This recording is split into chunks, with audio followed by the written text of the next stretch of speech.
Hi, I'm John and welcome to the Jigsaw Puzzler. Today we're going to look at this puzzle. It's called Cressida Campbell. Actually it's not, it's by the artist Cressida Campbell. It's called Through the Windscreen. It's a depiction of Cressida Campbell's artwork which is held in the National Gallery of Australia in Canberra. The puzzle was produced for the National Gallery of Australia. You'll see the NGA logo on the side here, the old logo, and it's part of their merchandising that they would have sold or would sell in their store when you visit the gallery. Cressida Campbell is an Australian artist and she's produced this really lovely artwork called Through the Windscreen. It depicts a view across water with what looked like an industrial area of some sort, perhaps a refinery or somewhere that stores a fuel storage area by the sea, looking through the windscreen of a car. We see the top of the steering wheel, part of the dashboard, and the rear view mirror, and some of the interior of the car. We see the sky and sort of the industrial nature of the landscape here, the water, and a small patch of land on the opposite side with some straggly looking vegetation on it. It's a depiction of an artwork, so it's been painted. It is a painting and it's been reproduced here in a jigsaw puzzle. I acquired this jigsaw puzzle secondhand from an op shop and it took my eye. The picture is exactly the kind of image I thought that I would be interested in doing, and it is. It has proven to be so. It's a really good image for a jigsaw puzzle. Plenty of variation, but enough challenge in the picture itself to think this. I would enjoy doing this puzzle. If we have a look here on the table, the first thing you'll notice is that it's not finished, and I'm not going to finish it. And I'll go into the reasons for that shortly. Firstly though, I want to talk about the quality of the puzzle. Now, art galleries quite often sell jigsaw puzzles of the artworks in their collections, in their stores. Now, the purpose of their store is, of course, to raise money for the gallery. Often they're public institutions relying on public funds, and they're supplemented by the sales from those stores. And jigsaw puzzles of the artworks in their collections are often a good way of supplementing their income while promoting their collections. So I have a number of puzzles from different galleries. I have two from the National Gallery of Australia, this one, and Jackson Pollock's Blue Poles. I have one from the Art Gallery of South Australia, and I have one from the Rijksmuseum in Amsterdam. So generally they're very high quality pieces, and with this puzzle that's no different. The pieces are nice and thick. They're actually reasonably large. For a 1,000-piece puzzle, they seem to be a fraction larger than regular 1,000-piece pieces, but I could be wrong about that. However, they're not too small or fiddly. Robust cardboard. The puzzle itself is a loosish fit. I don't think I'd be able to hold it up completely with the pickup. Doing it in sections is tricky to move them around. The sections don't quite hold together as closely as you might like if you're wanting to do a section and pick it up and move it. But that being said, it's not such a loose fit that it just collapses as soon as you touch it. And I've done a couple of puzzles like that. So I'm pleased that that's not one of those.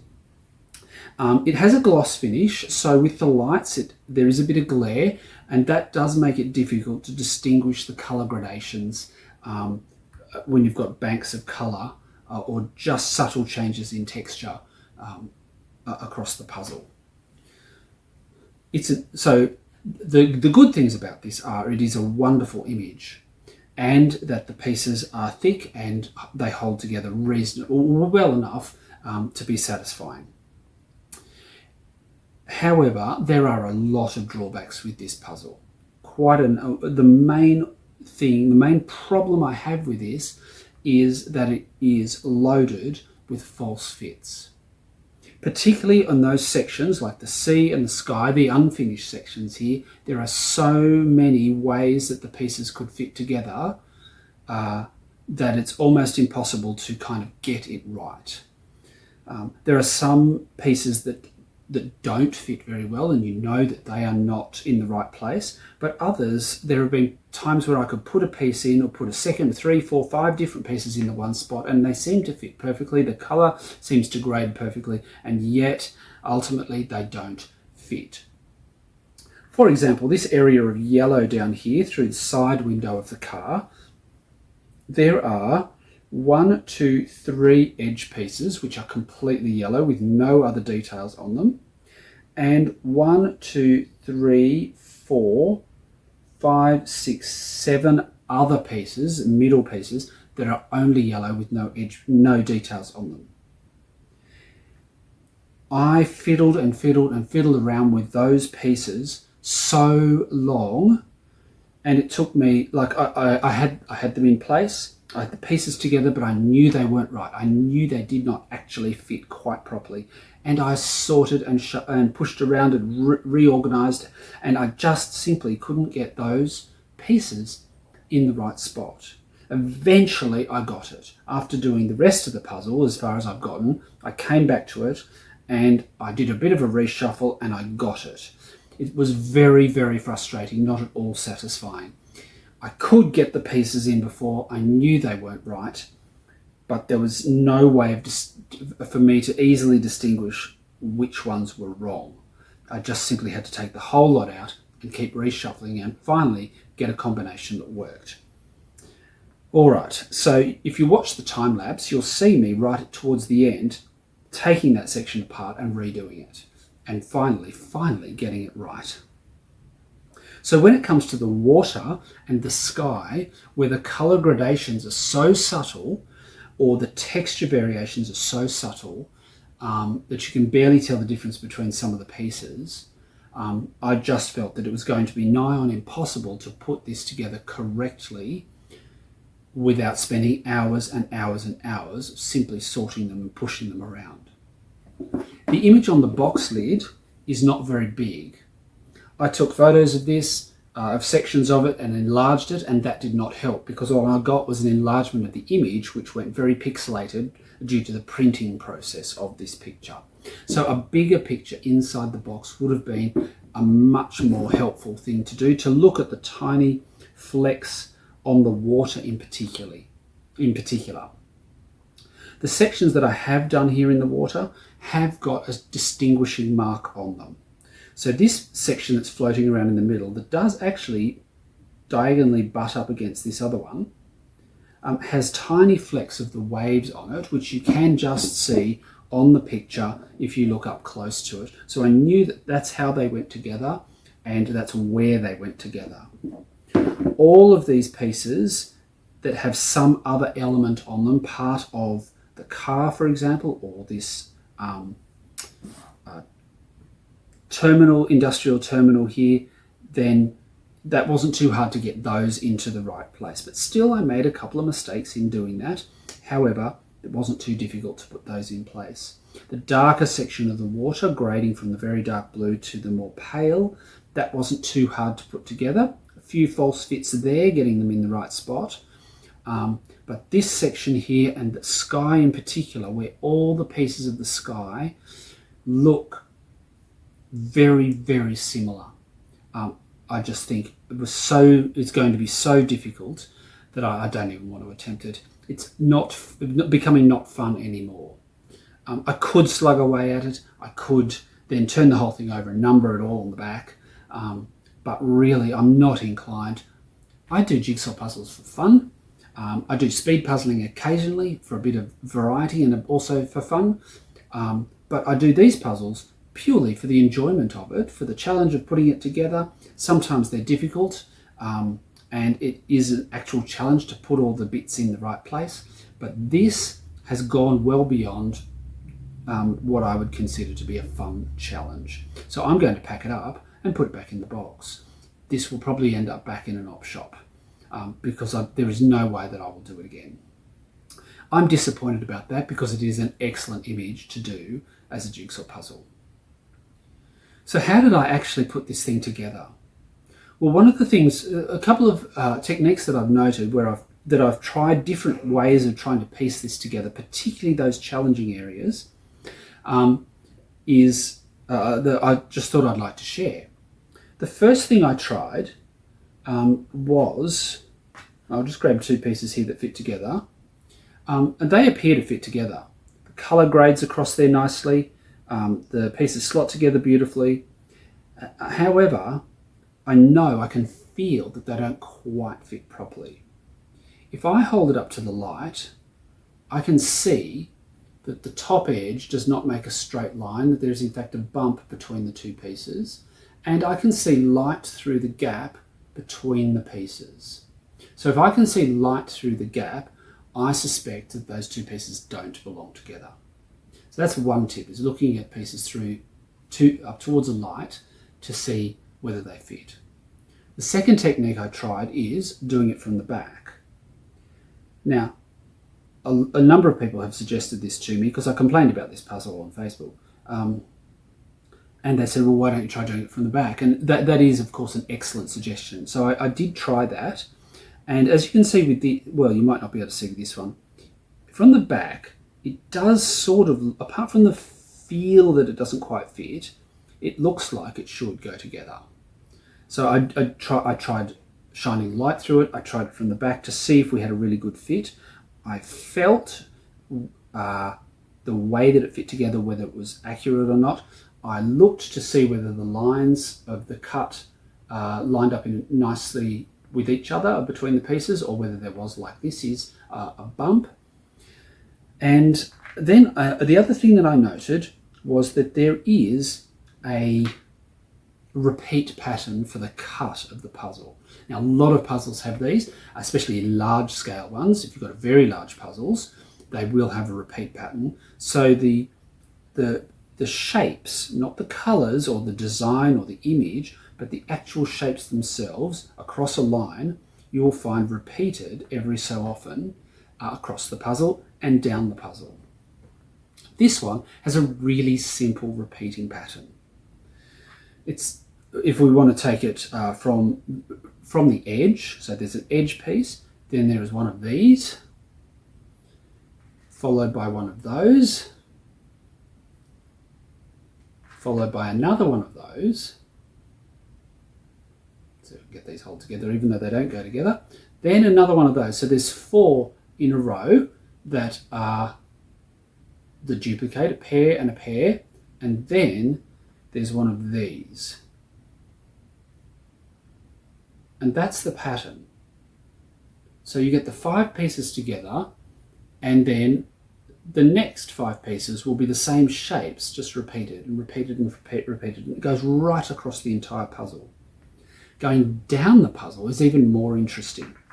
Down the puzzle, so the first side, there's the edge pieces, and they are all, in fact, the same shape, repeated all the way down. The next column of pieces is, in fact, an entire column made up of these ones, followed by an entire column made up of those, all the way down, all the way down. So I knew, as I'm trying to solve this very difficult section in the middle here, or any other part that was a bit challenging, I knew which order the pieces went in and what went above, below, and potentially beside the pieces that I did have in place. So, for example, I know that this piece, missing piece here, is going to be a piece of that shape because every other piece in that column is that shape, and it's the next repeating shape in the row. I just have to find the right one. However, I've got all the blue ones out, and it would take me hours to go through one at a time, fitting them all into the various slots and trying to nut this out. I'm not inclined to do it, as I said earlier. But I did notice that, and it's a useful thing to know that there are repeat patterns in puzzles that can help you piece it together, particularly if there's a fairly challenging section. If you look at the shape of the piece rather than the design on it, it can give you some clues about what might come next or what might be in the blank space. So when I sorted the pieces, of course, with the blue ones, I've got all the white ones for the sky in my sorting trays, but the blue ones here, I did sort them into the 3 shapes. So 1, 2, and 3. And this particular shape, there are the fewest of those on the board or missing from the puzzle, and they are all here. And so I could, that's if I was going to persist with this, I would start with them and try to piece together all of those pieces that belong, just these ones, in columns, so that I broke the whole section up into essentially stripes with spaces between them, to then try to piece these ones in. That's how I would attack it. I'm not going to. Yeah, so this mixture of pleasure and disappointment, this puzzle, disappointed with obviously the difficulty and the cut of the puzzle and the way that the pieces are practically identical. Like in another brand of puzzles, almost any other brand of puzzle, if you have 2 pieces of this shape, they will be different enough from each other to not be identical and be able to fit in the space that it belongs. Whereas this, each shape is practically identical to, well, each piece of this shape is practically identical, so close, identical to every other piece of that shape, that it is very, very frustrating to put this together. All right, so that's what I did. So how did I put this together? Well, I sorted the edge first. I figured that was a good place to go. So I took all the edge pieces out. If you watch the time lapse, you'll notice that I took this section out all in pretty much in one piece. I have attempted this very briefly, like for about half an hour, over Christmas at a family member's house, and was doing it on a table that had a tablecloth, and that was terrible to work this puzzle on. It needed to be a flat, hard surface, because on a tablecloth or something soft, the pieces didn't hold together very well, and I was getting very frustrated. So I packed it up and then kept the section that I had started with in the box. So I got the edges out, and I started with this yellow section, and of course right from the off, those 8 or 9 pieces that were giving me grief gave me grief. So I just put them together as best I could, knowing that they were not right. Then I pulled out some of the obvious things. This grey area of the speedometer, these 2 details on the steering wheel, the radio section, these striped areas here on the front dashboard. I did those. Then you can follow all of these lines, and they each have a particular pattern. This one here has, and I worked on the edges of the windscreen. I also did the industrial area in the picture. That wasn't going to be hard. There's many colours, number of shapes, and not too many pieces to get wrong. So there's the green tank here. There's 3, 4, 5 green tanks, but different shades, different sizes. Easy to put together. The yellow one, the orange one with the sort of maroon pipes and things. Easy to put some of those together, and the refinery and the skyline with trees in the background. Quite straightforward to piece that together, and also the water line around the whole thing. So that actually came together reasonably steadily. The piece of land over here with these funny pink looking plants took a little bit of working out. I referred to the picture a lot to look at the way the squiggles on the landscape sat to get the pieces in the right place. But again, that came together all right. And the smoke belching out of these chimneys plus the aeroplane were not too hard either. There was some confusion, I think, for me with this rear view mirror and parts of the elements down here. Probably a deliberate, a nice little challenge there to sort out the stripes from this section, from that section. That's okay. That's the sort of challenge you might expect in a jigsaw puzzle. And then putting these stripes together. So there is a pattern with the stripes. This one, there's a white stripe, red, white, black, white, and the black is quite thick, whereas this one is red on either side, 2 whites and a black in the middle, and it tapers off to being quite thin, just straight down to a white line. So that wasn't hard to pick up. And once you figured out the pattern, the cut pattern, and that these pieces only went that way up, none of them go the other way, these pieces only go that way up, they never go that way up, and these pieces only ever go in that direction, they never go that way. Once you kind of figure those logistic things out, it wasn't too hard to then turn them all around and sort out which line they belonged to based on the slope of the line. So all of this red section here could have been quite difficult. There were some challenging bits with just the plain red areas, but they did come together all right in the end. There's a white line that goes all the way across the dashboard here. Following that allowed me to put that bit together. However, this section over at the end here, I did have a fair bit of difficulty piecing both the line and the plain red row underneath it together. I think I've got it. It took quite a few goes to get those in the right spots. And the top corner here is all textured, part of the interior of the car, the roof, the ceiling of the car, and it's got all these black spots with a white outline around them. It's quite small, all over it. Easy to pull those pieces out from all of the red and just to pile them there, and then I've just put those together. Once I had this curve and this line here and the edge, there really was not much left that was just that just had the texture on them. So that's how I solved the puzzle, or how I got this far with the puzzle, and the techniques that I used to try to get things into the right spot. It's super challenging. So if the National Gallery wanted to publish this image on another jigsaw puzzle, they should just get a different supplier. It's an excellent image for a puzzle, disappointing with the cut and the fit of the pieces. I think the level of challenge is quite good, would be quite good for a picture of this style, but yeah, as I say, I'm not going to complete this one. It's just, it has bleached the fun out of it. This whole business of piecing every piece and second guessing yourself and knowing that there are any number of pieces that could fit into the same spot and look right, and then you discover that you have to undo the whole section and redo it, and yeah, just not fun anymore, which is disappointing. I will count out the pieces to see if the puzzle itself is actually missing any pieces. I don't think it is. It looks about right, but I will count those up. So when I take it back to the op shop, I'll know if it's complete or not. But yeah, not going to finish this one.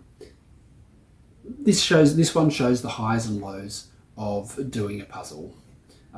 Anyhow, if you'd like to hit like and subscribe on my channel, I'd really appreciate that. I'd love to hear from you if you've had a puzzle that you have just given up on, that was so hard that you thought, life is too short to complete this puzzle. I'd love to hear about it, to know that I'm not the only one who's actually thrown in the towel. I don't give up on too many puzzles, but I'm giving up on this one. Yeah, so if you'd like to hit like and subscribe, I'd appreciate that. And we can watch the time lapse now from start to this point, and thank you for watching.